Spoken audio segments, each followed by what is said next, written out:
Toby is a tram engine. He has cow catchers and side plates and doesn't look like a steam engine at all.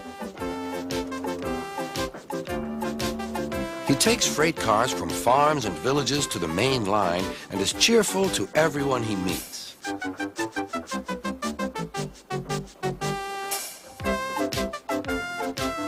He has a coach called Henrietta who has seen better days.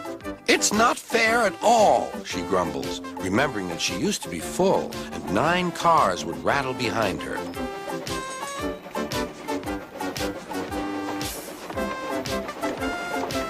Now there are only 3 or 4, for the farms and factories send their goods mostly by truck. Toby is always careful. The cars, buses, and trucks often have accidents.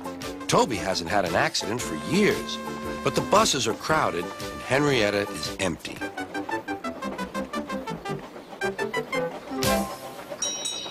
A lady and a stout gentleman stood on Toby's platform.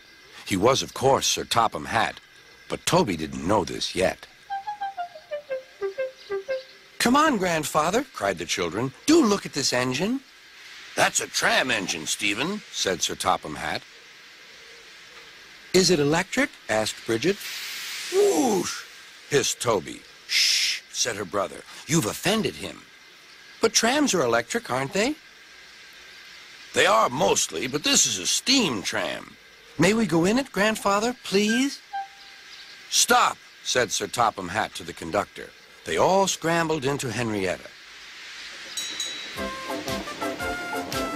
"Hip, hip, hooray!" chanted Henrietta. But Toby didn't sing. "Electric indeed, electric indeed," he snorted. He was proud of being a steam train.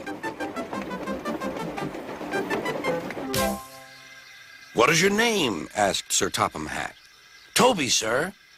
"Thank you, Toby, for a very nice ride." "Thank you, sir," said Toby. He felt better now. This gentleman, he thought, is a gentleman who knows how to speak to engines. The children came every day for 2 weeks. Sometimes they rode with the conductor, sometimes in empty cars.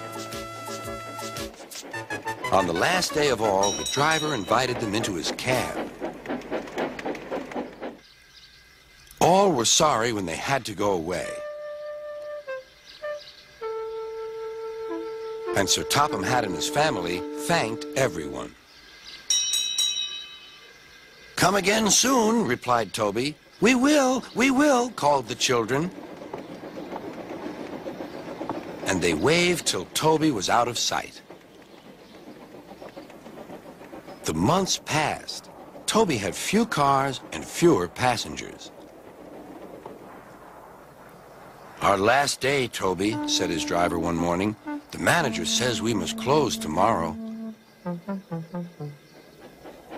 That day, everyone wanted the chance of a last ride.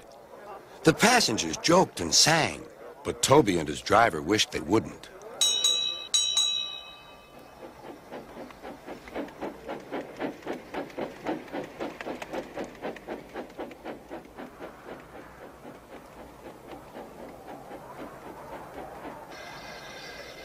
"Goodbye, Toby," said the passengers afterwards. "We're sorry your line is closing down."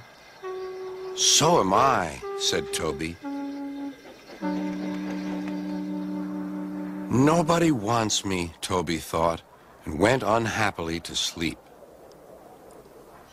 Next morning, the shed was flung open, and old Toby woke with a start to see his driver waving a piece of paper at him. "Wake up, Toby," he shouted excitedly. "The mail has just arrived, and there is a letter for us from the Stout Gentleman. Maybe it's good news."